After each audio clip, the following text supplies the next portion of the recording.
Quiet on set. I'm your host, Marlo Lemon, and you're listening to Wild Voice, the self-help podcast that guides you through life, one spiritual tool at a time. Yeah, that's the spirit. Give me more. Can't be. Okay, so hi. I feel like it's been a while. I'm in my recording studio right now with a hot chocolate that I made myself. Sometimes I use almond milk. Sometimes I use organic, raw dairy, full dairy milk. Sometimes I use coconut milk. But, you know what, like the weird thing that I do that I used to do back in the day is that I'll put like a little bit of like organic raw butter. I'm putting this on my shelf here. Organic raw butter in it too. Like, especially if I use almond milk and there's like, feels like there's like no fat in it. Like it just feels like watery. Anyways, so I'm about to go on a walk on the beach. It's actually nice out right now, which as we're in June in Oregon, it's hit or miss. But it's a beautiful day, kind of like we live in California. So I'm going to go walk on the beach this morning. But before I do that, I just have had this burning feeling. Sounds like I'm going to start by talking about some wild night. I had this burning feeling in the back of my mind and my body and my soul and my stomach, whatever you want to call it, to create this episode that I feel like is the reason I've been dragging my feet the last like month in the creation department for new episodes. Also, I have this lovely little, I don't know if it was a sinus infection, a little sore throat that just decided to pop in and out. But if you can hear it in my voice, sometimes I wait till my voice sounds back to its normal self to record. And if I do that at this point in life, between life, my uninspired moments and colds or illnesses, I would never be on here. So, like, fuck it. Whatever. I don't care. I doubt you guys care. As long as you can understand me and hear me, you might hear me cough a couple times. Try and edit those out. Or maybe I won't. Who knows? I want to call this episode, Why is Everyone and Their Mother a Healer Now?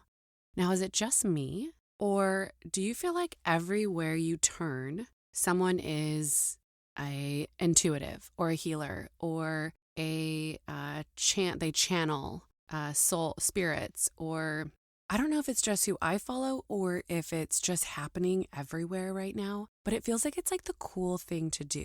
Like it's the cool thing, like it was the cool thing to talk about like feeling your feelings and saying, I feel and my feelings are valid, and talking about gaslighting. Now, it seems very weird. I know as the stuff comes out of my mouth, you're probably like, those are all very real things that are important in this world. And yes, I'm going to preface this all by saying all of this is important. And I just feel like it's like the new buzzword. It's like the new cool thing to do. But then it's getting like this spiritual lingo, I feel like is getting so watered down and so flippant that I'm even starting to lose interest and be uninspired by it. So that's where I have been in the last little bit, like especially the last like couple months. I feel like everything I see, like I'm tired of watching stories or reels where people are talking to the camera, telling me the same principles to follow or giving me the tip of the day. And I'm like, wait, I used to be really inspired to do, so I know where it comes from. It comes from a place of wanting to help, of actually being so excited about new information that you want to share it with other people. When you are meant to help the world evolve in whatever way that is, just by healing yourself and having self-awareness and this desire to grow, it like lights you on fire to just share it with other people for no other reason of, hey, in case there's something here that clicks for you or makes you feel better or feel less alone. Or it's just part of your mission and journey to share, go through the things and share it with people. That's literally what I have built my whole identity and businesses around. My podcast, my book that I'm still evolving through, my healing sessions, like all of these things. So why is it that I am so over it? I have thought about this a lot because anytime I have gone through something or navigated stuff, which has been very intense, but the last year, maybe even like 7 months, have been intense. So I have tapped into old tools. I've learned new ones. I've just integrated. I've thrown my hands in the air, waved them like I just didn't care. Whatever. And I've done it all. So why do I not feel inspired to share it? Why do I not feel inspired? Because I feel like everyone's doing that. And then there's some times where I'm like, I share so much of my shit. I mean, sometimes I'm tired of talking about it. So then you guys must be tired of hearing it, right? I don't know. Or maybe when we go through things and we navigate life in such a presence and intensity, we're like, whoa, that was a lot. I need a minute. Or I got what I needed. I don't need to keep talking about it. So I'm trying to understand these things. I'm trying to understand when I go to open my phone and maybe talk about something I've been doing or navigating or something in my relationship or something with my career that I just go, ugh, like I get the ick and I don't even want to hear it, let alone do I think someone else wants to hear it on the other end. So of course, in the world of reflections, and if you're listening to this, you probably know what those are. I have gone down that rabbit hole too. And I've played with all the reflections of what could be the reason. And of course, I've come across a handful of things. And I must have tackled a handful of them because look, here we are. I'm here sharing something with you. But it does feel different. And I do still stand behind the fact that I feel like the spiritual world, the healer world, is getting a little watered down. Like I said, I'm hearing the same things over and over, right? The same concepts, which are great because we do need to hear things repeated to actually get them to stick and kind of integrate and for us to actually have them to use in time of need. So let me tell you the story. So Nash, he got the worst tooth infection. It went into his cheek, underneath his eye started to swell. So if you haven't experienced this before, if there is an infected tooth and it starts to impact and swell near the eye, that is a huge problem because that infection is moving and it's moving closer to the brain, which is a huge problem. So imagine my abilities and trying to access them in a time of sheer chaos, internal chaos. Nash isn't doing well, emergency room visits, he's not sleeping, I'm not sleeping, I'm worried about him. I am calling on all of my team that helps me stay together and aligned. And I'm also trying to lean into the Western medicine world while also being holistic.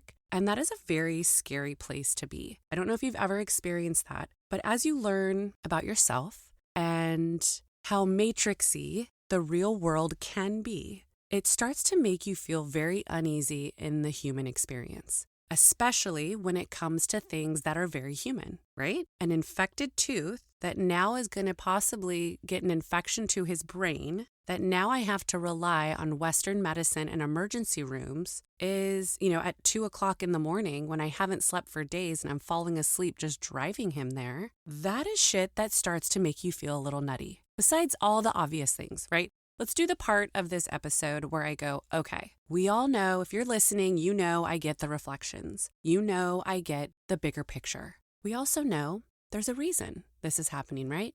There's a thing in it for Nash, there's a thing in it for me, and we are all going to be better for it. Okay, we get that. Let's just timeline that for this entire episode that we know that is the bigger picture to life.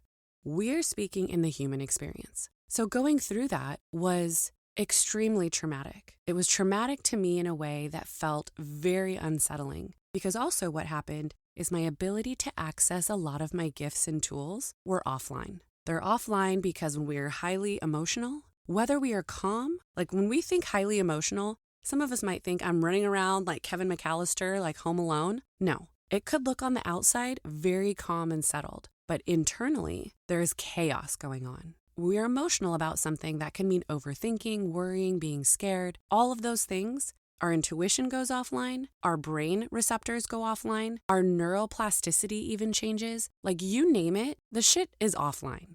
So trying to access things that we don't have running under the surface on autopilot is impossible. So this is where I started to realize where some of my shiny tools and special gifts were not coming in handy when I actually needed them. Do I need them at all times? Sure. They're always accessible to me, but do I want them and am I training myself and learning these things so that I can use them when I actually need them? Obviously. It's like having a car, but having no gas in it. Having a phone, but it's completely dead.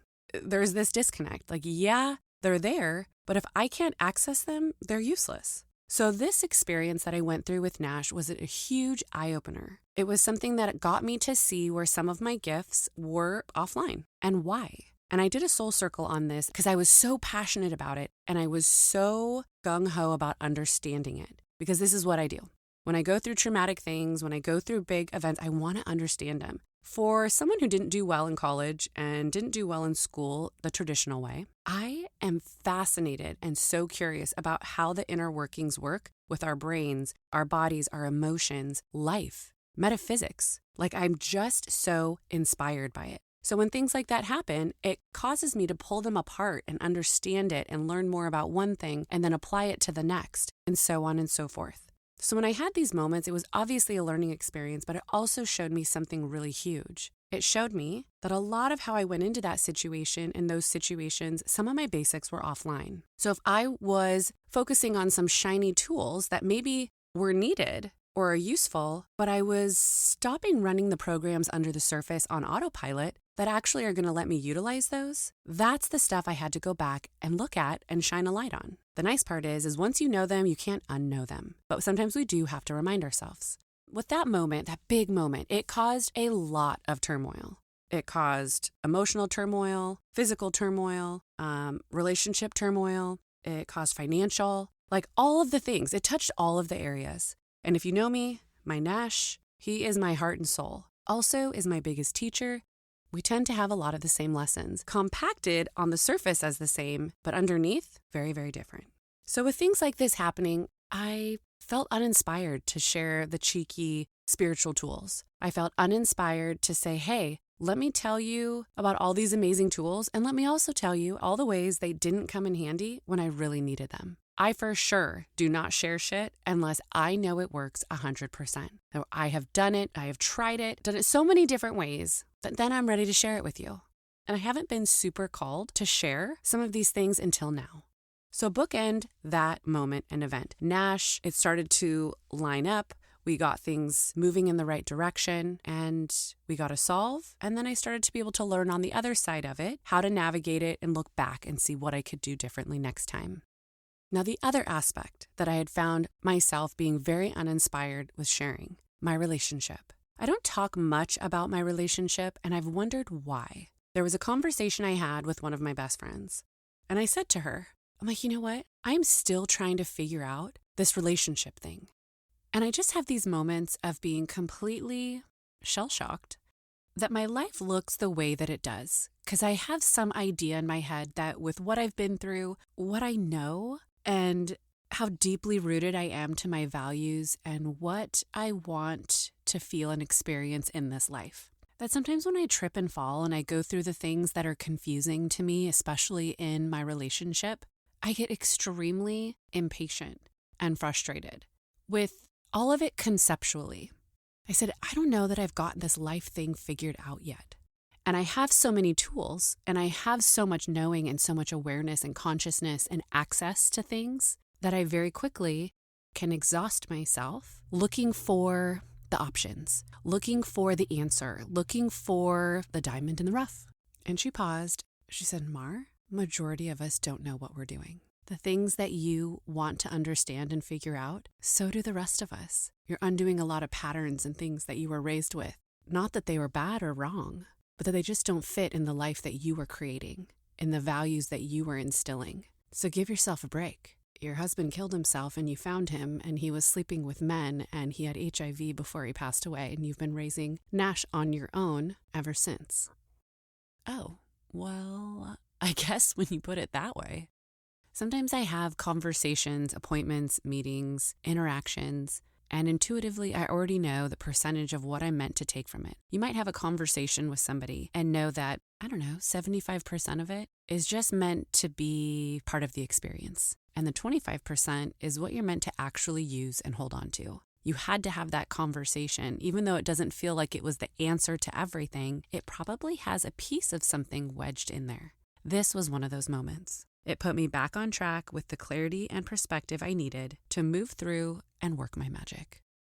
Like I'm still trying to figure out the things. that I'm so frustrated about that I feel like aren't really out there for us to use as a guiding post. And then I go back and forth because I know every person is different. Every relationship is different. Every dynamic is different. So there isn't one relationship model that we all should model ourselves after. So I've lived in that world for a very long time.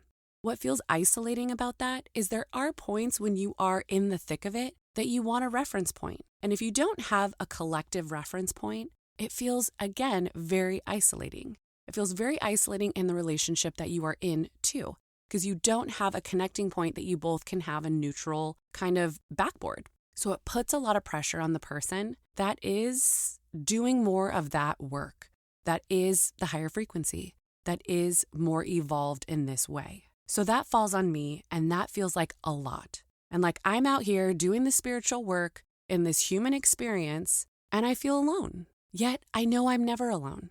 See, it's the contradiction of what can make us feel crazy, and I think is what has led me to feel very uninspired and frustrated.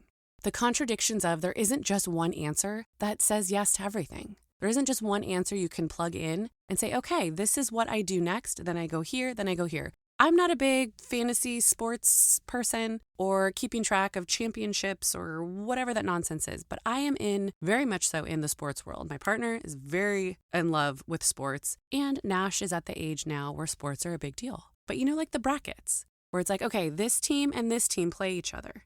Depending on how this game goes, this team goes here, this team goes here. Then how this game goes, this team goes here, this team goes here. And depending on what's going on over here, depending on what these teams are doing, these will be the teams that depict who plays over here, right? Did I confuse you? I think you're following. You got it? So there is no blueprint that makes us feel a little less alone in this environment. And you could apply this to anything, but I am using this for relationships because this is where I have found it to be the most strenuous, at least on me. I also have found being extremely exhausted. The constant thinking about which direction do I point the arrow for this particular moment can be exhausting. So when we go through things and we're navigating and we're integrating, it is a lot of work. If anyone says the healing journey is easy, they're fucking lying. That's why a lot of people don't do it. That's why a lot of people will wander this earth not healing or saying that they are, but you and I both know they are doing the bare minimum, or they are doing the surface stuff that looks like healing work, but we know deep down it's not. You know that feeling you can feel with someone when they really drop in, when you really have that deep, genuine conversation, even if it's uncomfortable, even if it's something you don't necessarily have the answers for, but you are literally both just there.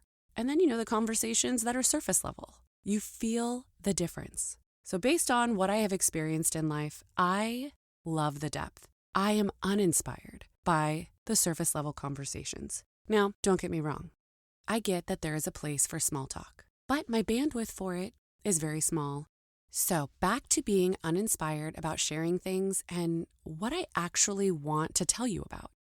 But to the reason that sometimes we feel exhausted, uninspired, there is something sitting there that we are either integrating, trying to understand, make sense of, or our human self just needs to take a beat and we need to be human for a minute. And I don't necessarily come on here and talk to you about all the human things, because that's not how we started this journey. Well, actually, it kind of is. Telling you my story and what actually happened in those first 8 episodes, that to me felt very human. But it had already happened and I was retelling you a story. I already knew the outcome. So I realized that a lot of my feelings of being uninspired have to do with the fact of my soul self and my human self having moments that I wasn't allowing them to come together. And that is the biggest thing that I help people with. And so that was a light bulb moment for me. That is the biggest thing. If someone says, what do you do when people want a session or people do a little free check-in call to see if it's a good fit? I pretty much reiterate that intuition is number one. I can't even tell you. Intuition is my ride or die. Intuition is something that I will continue to support, understand, navigate, and protect. You fuck with my intuition? Honestly, it's the same as cheating. That is something I find is the cruelest, meanest thing we can do to someone is fuck with their intuition. And what do I mean by that? I mean, If you pick up on something, and I know that you're picking up on something, and I pull you in a different direction, or I point the arrow somewhere else, or I tell you, I don't know what you're talking about. Or someone says, are you upset? Or Nash says, you seem sad. Or you seem upset about something. Is everything okay? And clearly, even internally, things are not okay. But on the outside, I want to project and have something else perceived. And I go, no, everything's fine. I take that shit so seriously. Even if I can't describe it, you will hear me say, I'm not okay, or yes, I am okay, but something feels off and I don't have words for it right now. I don't really understand it. But what you're picking up on is the same thing I'm feeling. I just don't have words for it yet. When I do, I will let you know. I will choose to have uncomfortable, awkward, sometimes very difficult conversations opposed to negating someone's intuition. I cherish it. Mine has been messed with. Yes, let's go back to reflections. Are there ways that if we don't trust ourselves, we get people that second guess us or that don't trust us, or we get opportunities to practice it? So the world of reflections, yes, we know there's a lesson here. We know there's a silver lining. We know this is meant to happen. And can we please go back to the human for a second? Can we just be? Because I cannot tell you how many times I have had to retrace my steps because I am so good at seeing the bigger picture. I am so good at seeing the source plan, the soul contract, the silver lining, that I jump to that and I don't hang out in the human long enough. And the human is the one that's here on the front lines. Yes, we can talk about souls all day long, and they are extremely important. Souls are literally the most beautiful thing. And one of my favorite things to do is to allow people to see theirs. I can see people's soul on a level that I can't even explain to you because I don't think there's words for it. But it's also what's gotten me into trouble in my human experience, because someone can do things on a human level that are hurtful and painful and disrespectful and disruptive and harmful and malicious, and I can still see their soul. It's almost like I have X-ray vision and I can see a soul instantly. I don't have to hear your life story. I don't have to hear what's going on with you or what you've experienced or what you haven't experienced. I can feel it. I can see it. And when people say, I feel this way, there's a big difference between I feel like an emotion, like I feel angry, and I can feel that something's different here. I can feel that something's off. Feelings can mean two very different things, especially when we understand the spiritual world. In this moment, me talking about feeling, I can feel a soul. I can feel a vibe. Someone could say exactly what looks great on paper, and it might look good on the surface, and I can feel into it. Imagine how maddening that can be to a partner who might not understand that to the extent that I do. That is something that I have had to work very hard at trusting. Because imagine how many people have to see something to believe it, or how many people disprove something because they don't see it. So it takes a lot of work in this human experience to really trust ourselves, especially the things we can't see and we can't explain, but we just know. So before we wrap this episode up, what am I trying to tell you? The biggest thing, the biggest takeaway is that I get it. If you are going through one of those moments where the spiritual tools are frustrating, where you feel irritated by the same principles that you hear over and over again, if you are feeling like you are diving into the spiritual experience and the tools and the understandings and still finding moments where you second guess it, or you want to throw them out the window sometimes, it's all normal. And those of us that are meant to continue to understand this stuff, you will go through those moments. And you'll have moments where you can be like, have I been doing it wrong this whole time? Did I just take a decade detour into the spiritual world and realize that I want to go back to doing it more human? And no, I've thought that. It's very short-lived, but that's totally normal. It just means there's something that needs to shift. There's some little piece of the puzzle. There's another level you're upgrading to. There's some basic under-the-scene thing, program that needs to be on autopilot that isn't. My biggest takeaway is understanding that my soul self is not better than my human self. My soul would not be here talking to you, living out its purpose, if my human self didn't choose to fall on the sword to do this job. So do not forget that your human self deserves as much support and as much credit, because your soul self would not exist without it. So remember that when we try and give hierarchy or put one on a pedestal or the other, and that goes with the human self. But if you're listening to this, most likely you're really diving into the soul work. If you have out of balance where I have lived for, I don't know, probably the good 30-ish years of my life where the human self was what I really thought was top priority, it really needs a cohesive balance. And I'm not saying everything in perfect balance or we're doing it wrong. Sometimes that moment or that balance in that particular experience is 60-40. Sometimes it's 50-50, 20-80. The more that we can keep them in sync, the more fluid this becomes, the more fluid life becomes. And although we have hiccups and hard moments, it does get easier. The hiccups are shorter, and the comprehension and what you get from something, although you might take, let's say you take 2 steps back, you're taking 10 steps forward. So a lot of my work that I continue to do, and I have been reminded of myself, is to get the heart and the brain to work together. That is the idea. It doesn't have to look a certain way, but they need to work together. And there are certain ways you can do that. I'll give you a little tip before we go. If it's coming from your heart, it's expansive. If it's coming from your brain, it's most likely restrictive. If you can come up with words for it, it's coming from your brain. If it's coming mainly from your heart and you say, I just can't put my finger on it, I can't conceptualize it, you're mainly from your heart. Just working in one or just working in the other doesn't always work out in our benefit. So we want the cohesiveness of working together and just the awareness of the times that we might be in one more than the other. When you are learning these things and we get so excited about the bigger picture, don't forget about the human version of yourself that just wants to be acknowledged. It just needs some attention, some acknowledgement, and it will go right back to doing exactly what it feels best doing. So, your homework. If it feels right to you, do it. If it doesn't, you'll figure it out when it's time. Nash would roll his eyes at me right now with that word. In this household, homework is like a bad word. They just look at you and it's like, oh, cool. Yeah, homework fucking sucks. I also believe it too, so it's probably because I'm not rooted to it. I think homework blows. So anyways, if you want to do this homework, I do like spiritual homework. That's what we'll call this. Spiritual school homework. What could we use instead of homework? An upgrade? Practice? If you want to practice integrating. If you want a way to integrate. If you want a way to practice. If you want a blueprint on how to integrate this knowing faster, quickly. Okay, here it is. Go act like a kid. Seriously, when I forget how to do this life thing, I just go and hang out with Nash. I just let it be whatever it's going to be. And you might notice that I am with him a lot.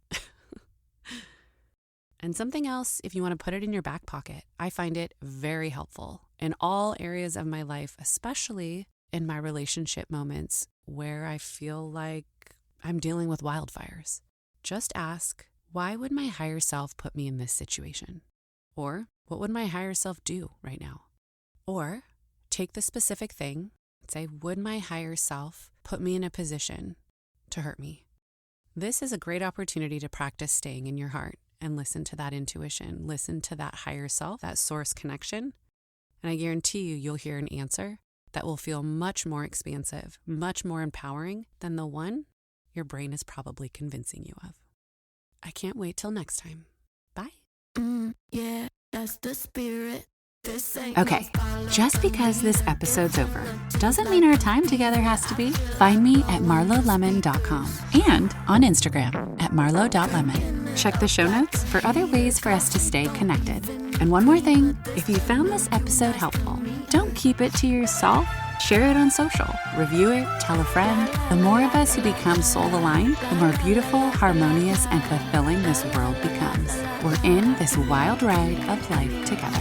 Okay, that's all. I'm your host, Marlo Lemon, and you've been listening to Wild Voice. Okay, I think we got it.